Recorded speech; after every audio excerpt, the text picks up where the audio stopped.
오늘은 소원에 대한 이야기네요. 만약에 소원을 들어주는 물건을 가지게 된다면 여러분은 어떻게 하실 건가요? 어떤 소원을 비실 건가요? 이야기 바로 시작하겠습니다.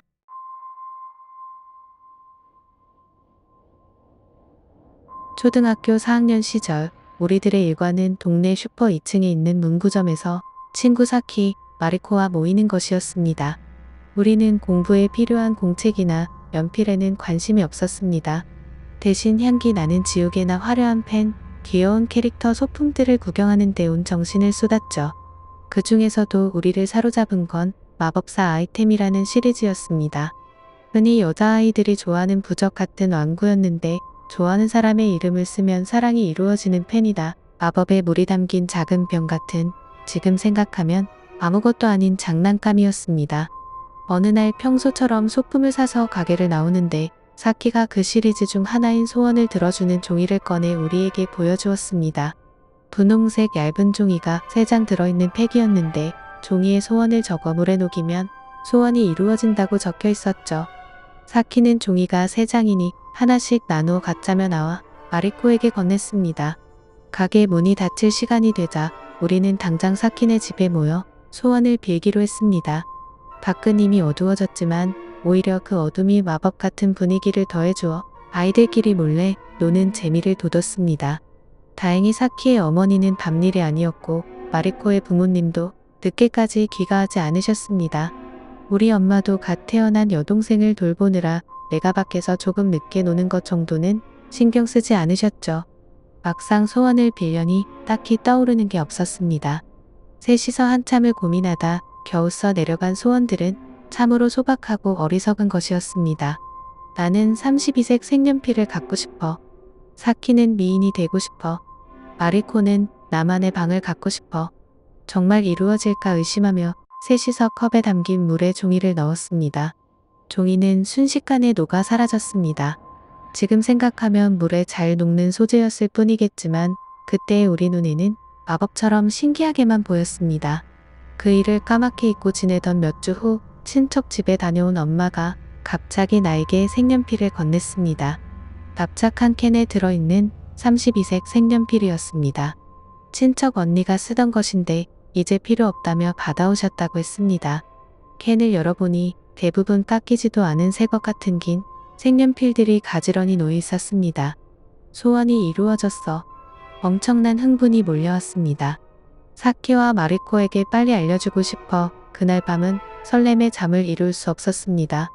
다음날 학교에서 아이들에게 색연필을 보여주자 처음엔 의심하던 사키도 눈을 반짝이며 기뻐했습니다.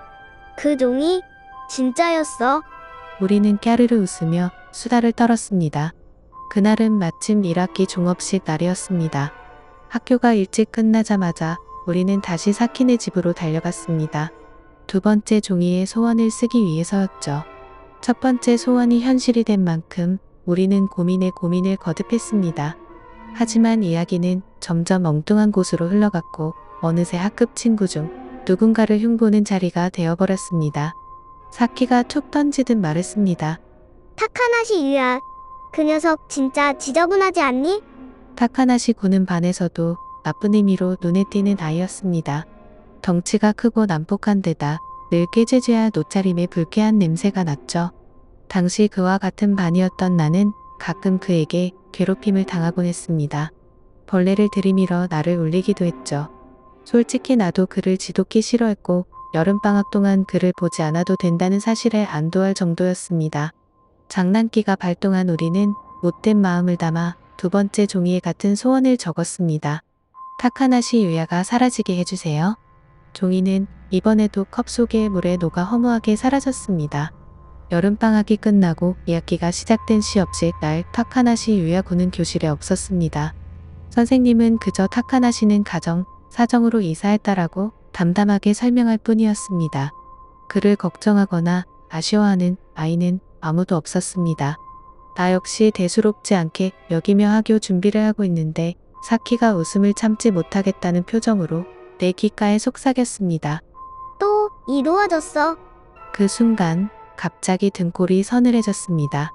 심장이 터질 듯이 뛰었습니다.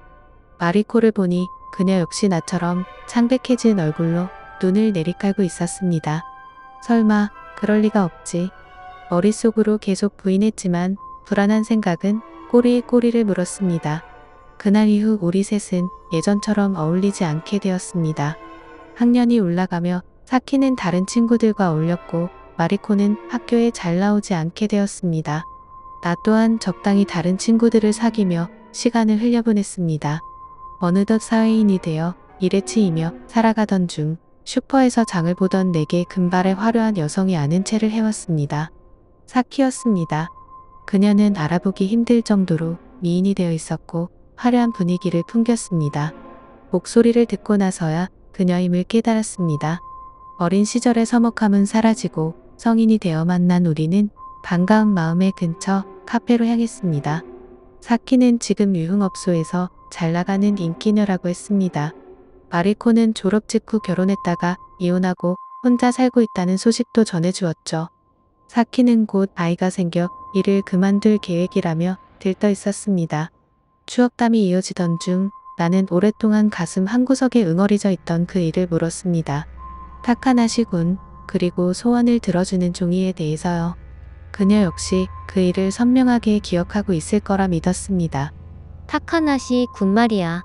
말을 꺼내자마자 사키는 별일 아니라는 듯 웃으며 대답했습니다. 아, 타카나시 유야? 나중에 전해 들었는데 걔 이사 간 게 아니라 아버지랑 같이 동반 자살한 거래? 집에 불을 질렀다나 봐. 그녀는 낄낄거리며 웃었습니다. 사키는 소원을 들어주는 종이 따위는 완전히 잊고 있었습니다. 당연한 일입니다. 색연필도 타카나시 군의 일도 그저 우연일 뿐일 겁니다. 수십 엔짜리 종이 쪼가리에 소원을 이루는 힘이 있다고 믿는 게 우스운 일이죠. 하지만 소원을 들어주는 종이는 아주 오랫동안 내 마음에서 사라지지 않았습니다. 아무리 지우려 해도 그 기억의 파편이 마음 한구석을 찌르고 있었습니다. 마지막 남은 세 번째 종이 타카나시 군의 소원을 쓴 후 집으로 돌아와 혼자 적었던 세 번째 소원. 이루어질 리 없다고 생각하면서도 아이 같은 질투심에 적어 물에 녹였던 그 간절한 소원. 갓 태어난 여동생만 예뻐하는 엄마에게 서운함을 느껴 어린 마음에 진심을 다해 썼던 나의 마지막 소원. 아기가 사라지게 해주세요. 오늘의 이야기는 여기까지예요. 문방구에서 소원을 들어주는 종이를 사게 되고 각자 한 개의 소원을 빌었어요. 친구들이 각각 빈 소원이 한 개씩 이루어지는 걸 보며 주인공은 자신의 빈 소원이 잘못되었다고 생각했죠. 성인이 된 후에 친구를 우연히 만났는데 친구는 과거의 소원의 일을 대수롭지 않게 생각했어요. 하지만 주인공은 그렇지 못했죠. 주인공이 빈 소원은 갓난아기 여동생이 사라지게 해달라는 소원이었으니까요. 어린 마음에 질투심에 빈 소원이겠지만 너무 섬뜩하네요. 여러분이라면 어떤 소원을 비실 건가요? 또 다른 공포 이야기에서 또 만나요.